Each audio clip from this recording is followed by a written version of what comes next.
Today I propose to talk on a very different poem and a very different poet, both very extraordinary in the sense that they defy the normal canons of literature and also the normal limitations of literature. I'm talking of a great poem that was written in the second half of the 19th century, to be exact in 1893, a poem that revolutionized the whole concept of poetry, a poem that had brought in a lot of great applause and also a lot of doubts about the metrical concepts of poetry. It was a revolutionary act on the part of a revolutionary poet who was entirely, essentially, quintessentially a Christian seeking salvation. The poem I'm referring to is The Hound of Heaven. The title, The Hound of Heaven, is very strange. In fact, it is something that shocked the contemporary generation when such a poem had come out with such a strange title, such an intriguing title, such a different title, a title which a poet would not have normally dreamt of. We speak of the mercy of God. We speak of the kindness of God, the grace of God, and then necessarily it cannot be a hound. But here, the normal concept of the hound is associated with the hell.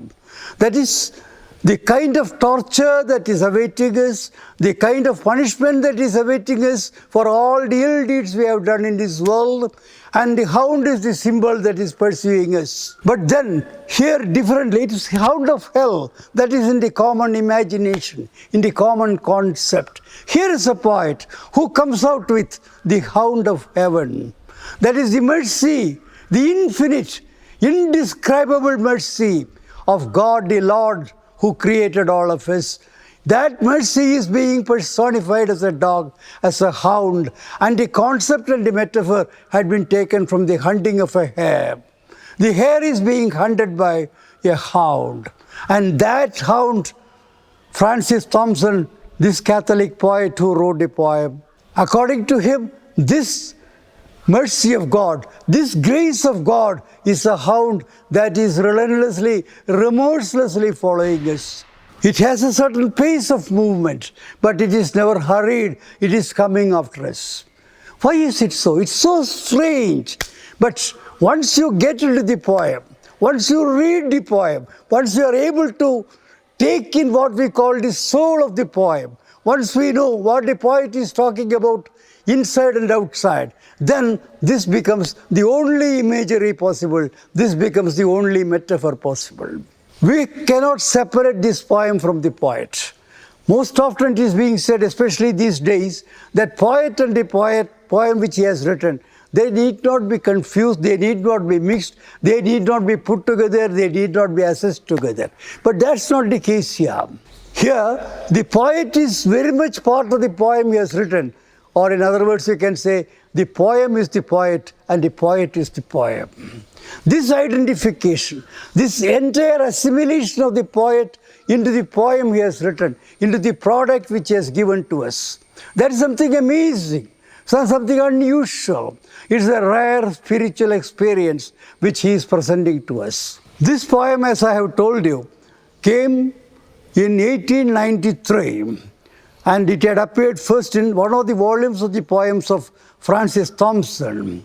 And later, many years later, I think it was in 1917, that this poem was included in the Oxford Book of Mystical Verses, a very famous anthology by the Oxford University. And you may be surprised to know that the fame of the poet was built posthumously. That is, when the poem was written, when the poem was read for the first time, when the poem was before the public for the first time, nobody recognized this poet. Nobody knew how great, how immense, how intense his poetry is. But later on there had been a kind of worship that had developed, a kind of adoration that has developed, a kind of understanding that has developed, a kind of culture that has developed round the personality of Francis Thompson and round the great poem he has written. He had written 3 volumes of poems. But his magnum opus unquestionably, undoubtedly is The Hound of Heaven. Francis Thompson was a Roman Catholic in a country where the Catholics are a minority, that is Britain. He is a British citizen. But then, as you know, Britain is Anglican mostly, and the Roman Catholic Church is a minority. His family got converted to Roman Catholicism mainly under the influence of Cardinal Manning. There had been a movement which was known as Oxford Movement. It was a movement of awakening, and there had been so many young men, intellectuals, thinking people who had thought of returning from the Anglican Church onto the Roman Catholicism, the Roman concept of Christian religion.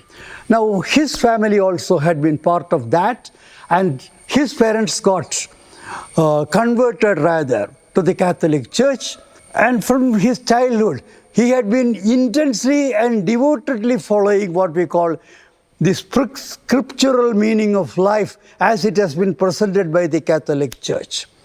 He had been deeply emotionally involved in what we call the legacy of God that is given to man. And then so intense had been his attachment towards the new religion to which his family had been converted, that he wanted to do something for that religion. He wanted to be a crusader of that religion. He wanted to be a fighter. He wanted to be a frontline man of the philosophy of Catholicism. That's how he decided to go to the church. He decided that his profession would be that of a priest. So he was able to seek admission into one of the Roman Catholic seminaries in Britain, and he stayed there for a while, tried his best to understand the whole concept of Christian religion and also the whole concept of the Catholic approach towards what we call the human relation with God, with the Almighty, with the unseen power that is everywhere. Now, he was a very devout student for a long while, but then he could not complete his course there in the seminary. For reasons which are entirely personal, for reasons which may be something connected with his health, reasons connected with the public life outside. Anyway, he had not been able to continue with the seminary. He was not able to complete his training for priesthood.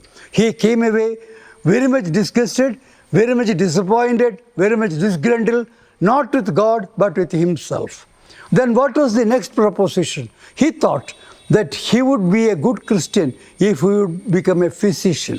He thought the job of the healer, the mission of the doctor, the person who brings kindness and mercy and help to the people who suffer, that is the greatest service he can do to Jesus. That's what he thought. If I can't become a priest, I can be a physician. I can be a doctor. That was what he thought. And then naturally, he entered a medical school in England, and he registered for the course of a physician. There also, he was so restless, he was so disturbed that he could not continue his studies there. He returned from that school as well. So there was life staring at him. What will he do? He is an intense person, a person deeply devoted to God and also to the ways of God. But what will he do now? He tried priesthood, he had failed. He tried to be a physician, he has not been able to make it. Then what is left for him? Then there was a discovery that had come to him, a kind of a sudden blowing up inside.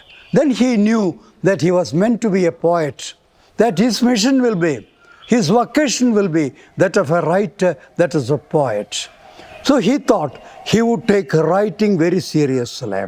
He would take to writing poetry, he would take to writing literary criticism, he would produce something that the world will not willingly let down. That's what he thought.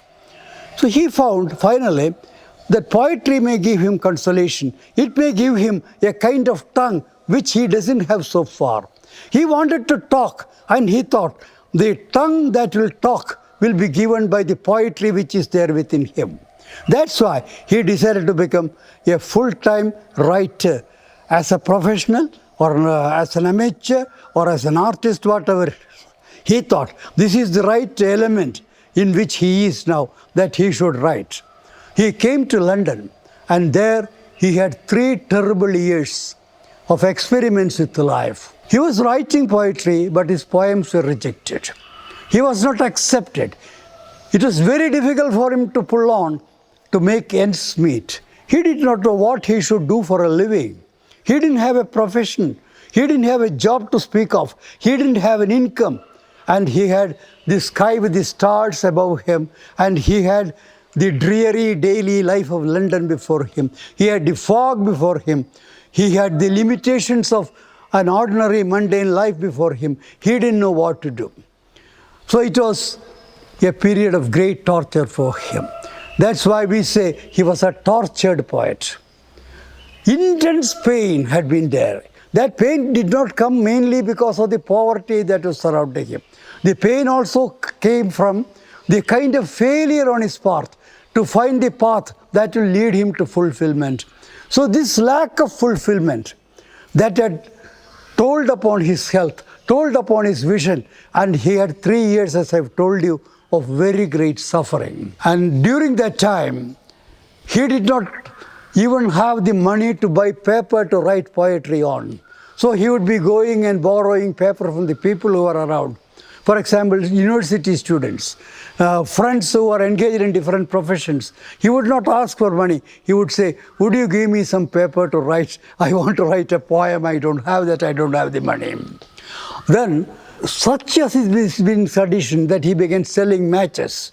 He will go to the underground stations and he will be selling matches. So dreary was it, so painful it was, and he even contemplated suicide, taking his own life.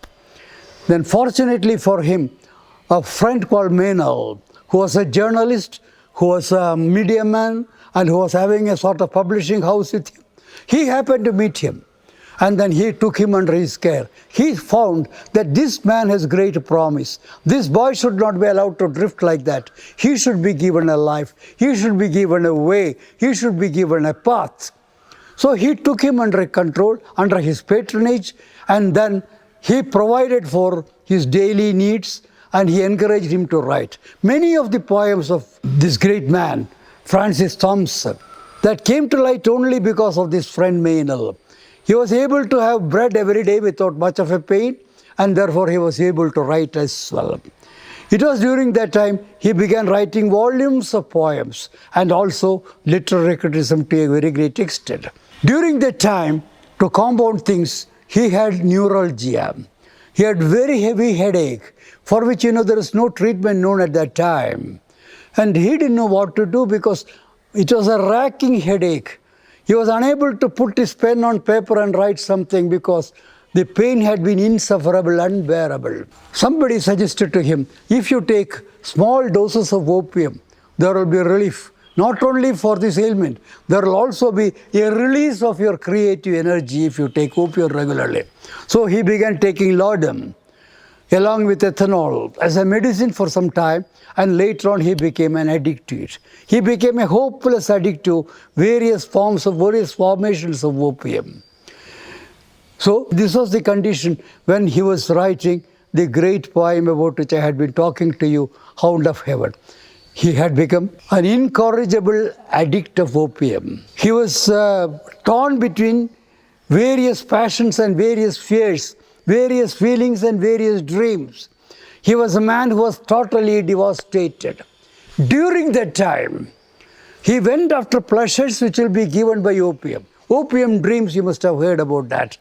Dickens, for example, was an addict to opium, and he had written some of his best works when he was under the influence of opium. You hear about Coleridge. He wrote a wonderful poem, a kind of incomparable poem in English language, Kubla Khan. How did he write it? He was writing it under the influence of opium, understand? So opium as an inspirer came to his life. It was during that time he began composing this great poem, Hound of Heaven. Now, what exactly does he mean by Hound of Heaven? What exactly is the message he wants to give? What exactly is the experience he wants to convey to the people around? This is the cardinal question. Even today, this poem is only 182 lines. It's not a big poem, it is an ode. Classification will always tell you it is an ode. And what is an ode? Ode is a serious reflection on life in poetry with a very grand style. So there is a kind of serious meditation on a singular theme. Then it becomes an ode, and it is addressed to a certain person or to a certain experience. So he didn't call it an ode, but critics later on began calling this an ode. Now, what exactly does he do that? That's our problem. So many people have been writing on the Hound of Heaven later, not when he was alive.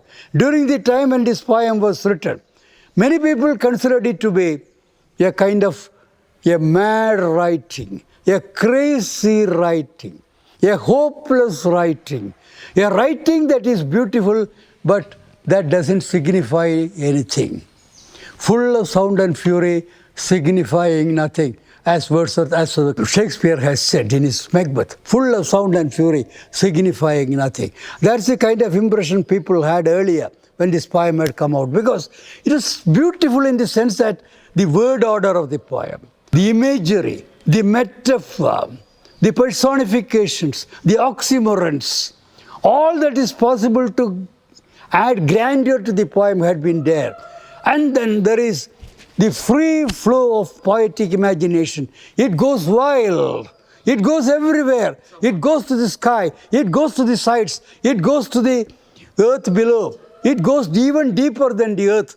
All these had been confusing, baffling at the same time. People found it to be an enormous, immense experience that is indescribable. Now, what exactly does he do that? To put it in very simple words, it is the tale of a sinner being followed by the grace of God. The tale, the story of a sinner. He is running away from God. God is pursuing him. So there is the kind heart pursuit of God after a soul that has sinned and that doesn't want to come on to the fold of grace. That is a simple explanation that you can give on to the Hound of Heaven. You are running away. You are a sinner. Why do you run away from God? God is telling you, I am here, you come to me. Why do you run away? Then the sinner says, no, I can't come to you. There are pleasures waiting for me outside. I want to engage myself in those pleasures. I want to drink in the wine of the world. I want to eat all the forbidden fruits in the world. And you are forbidding me. You are preventing me from doing that. If I come back to your grace, I can't have that freedom. I want to freely enjoy all the seeds that are there about, all the dreams that are there, I want to pluck. I am running. God says, no. Whatever you want, I have in store for me. Whatever you want, whatever you are seeking, they are all with me here in store. I can give it to you in plenty. Only thing is, you have to come back. You have to realize what life is. You have to realize what a soul is. You have to realize your relation between me and you. But man doesn't listen. Sinner doesn't listen. Because he is in a mood to grasp something. He is desperate. He is hopeless. He is after temporary pleasures. Pleasures which are transient. Pleasures which are mundane. Pleasures which are mutable.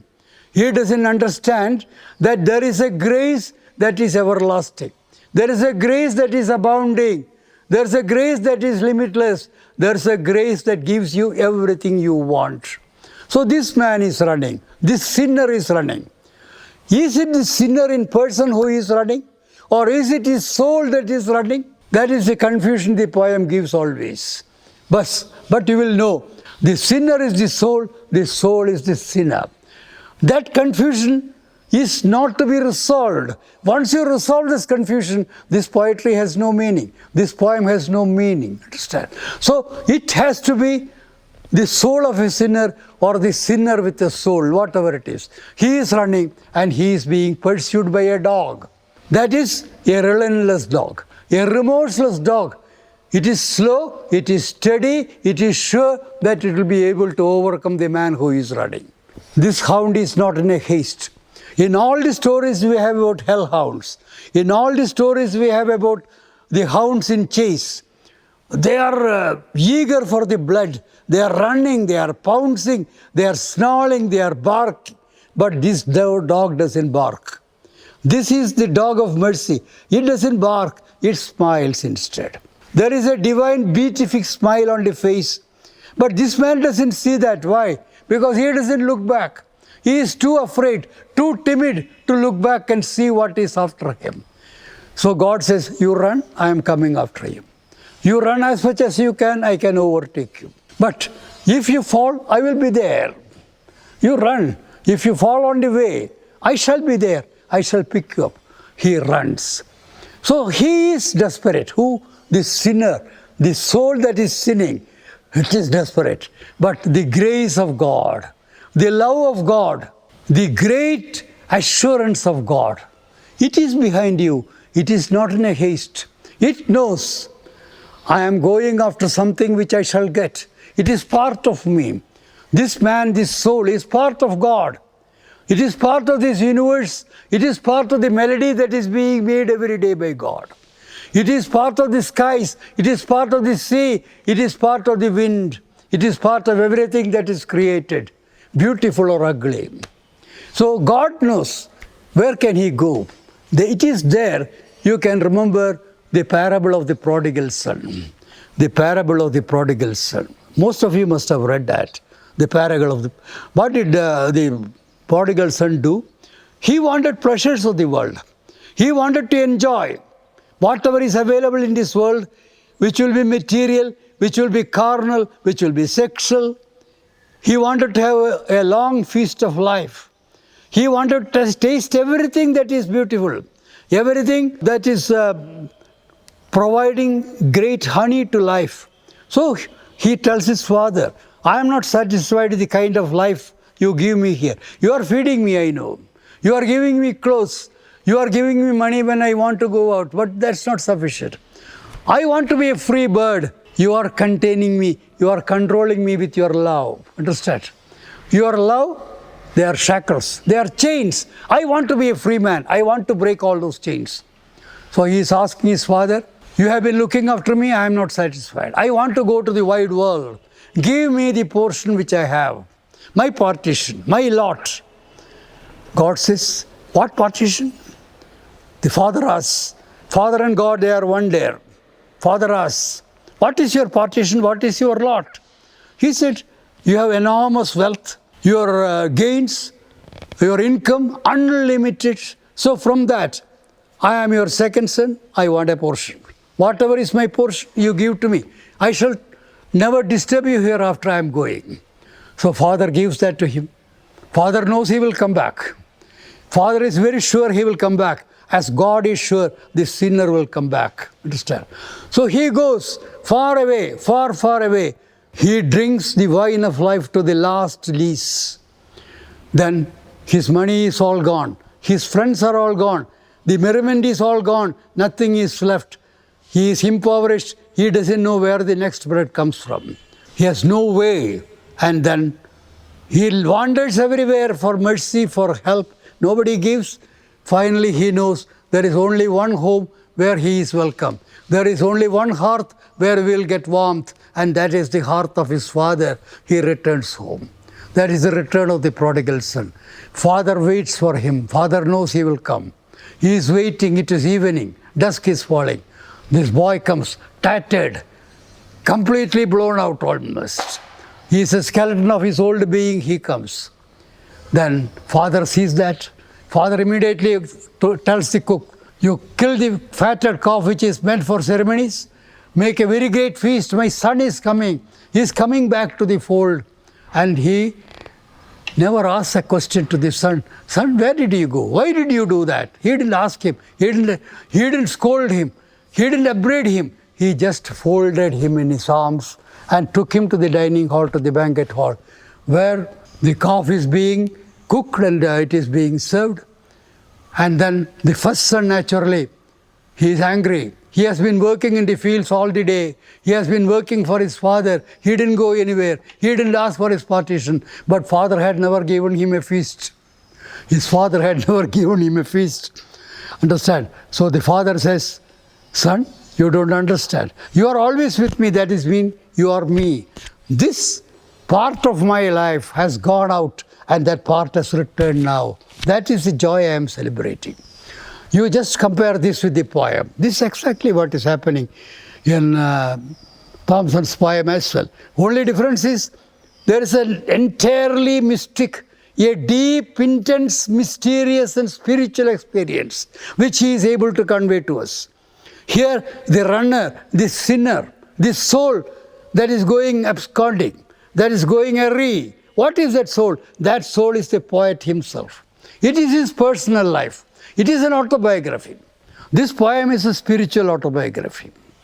Here is a man who runs away from the grace of God. He is, as I have told you, he is deeply spiritual, very much a Christian, and he wanted to justify the ways of God to man. That's why he decided to become a priest earlier.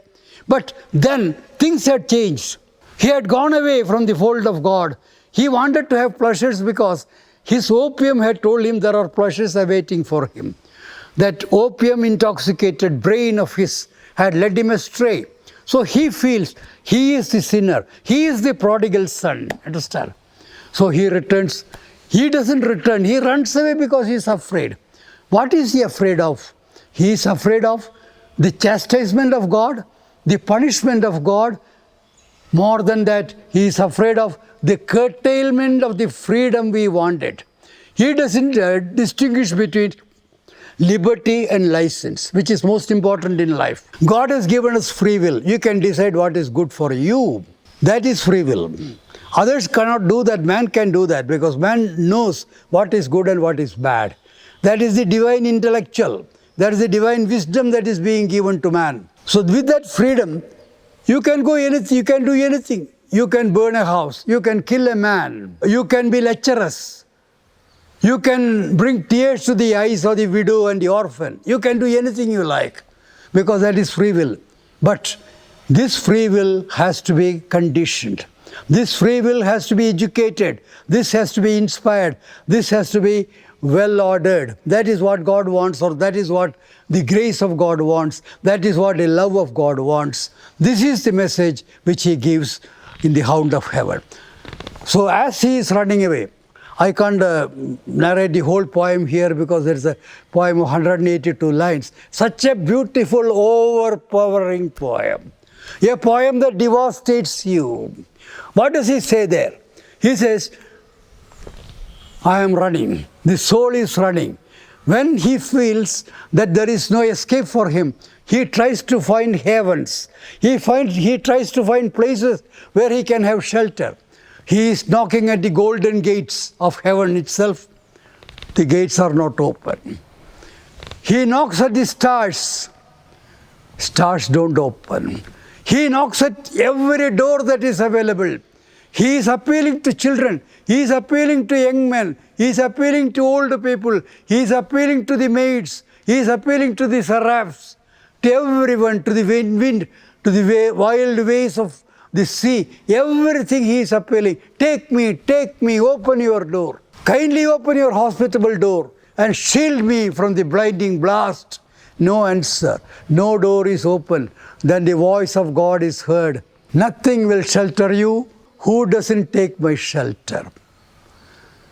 If you want shelter, if you want escape, if you want rescue, if you want life, if you want the real experience of living, you have to come back to my love, my mercy. My heart is open.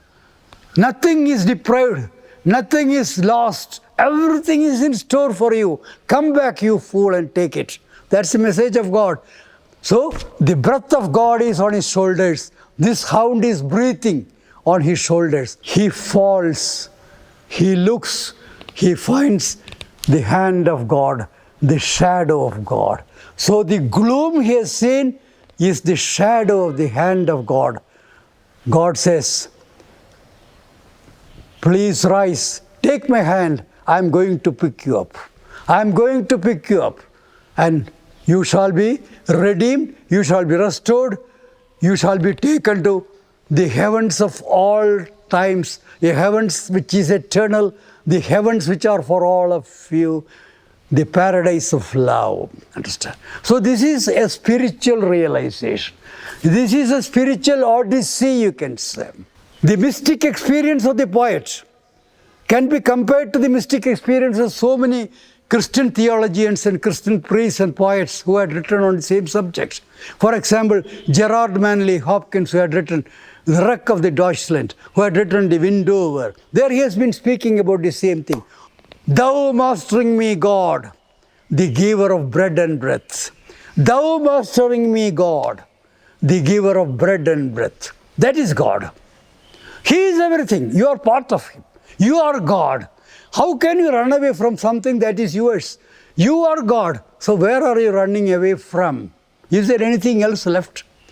It is the home, it is the abode, it is always there for you, warm, well kept, and the dinner is boiling. Yes. So this kind of awareness, spiritual awareness, that can be presented in various ways. Gerard Manley Hopkins has said once in one of his poems that spiritual experience of this kind, which Francis Thompson has given to us. You remember, Gerard Manley Hopkins was also a Catholic poet. He was a Jesuit.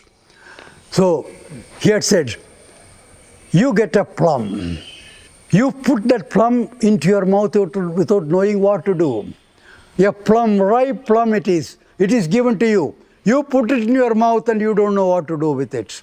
Then suddenly, in a moment of inspiration, a hallowed moment, in a heaven-sent moment, what do? Your teeth bite on this plum and the plum bursts. It's not breaking, it is bursting. And your whole being is suffused with the sweetness of that. That is a spiritual experience. It's a moment that has to come to you. A rare moment, a God-sent moment. A moment that is embalmed, you don't know when it comes. It is for that moment the poet is waiting. That is exactly what Hound of Heaven is. The poet is waiting for that moment. When that plum comes to him, he bites it and his whole being is suffused with light. Divine light. What do you mean by divine light? Divine light is not a light that is like a torch which is given by God. Divine light is an experience of love. It is an experience of oneness with God or oneness with the whole universe. It is an expression of great charity that is bubbling within you. An identification when you become man. What a piece of work is man. How noble in reason.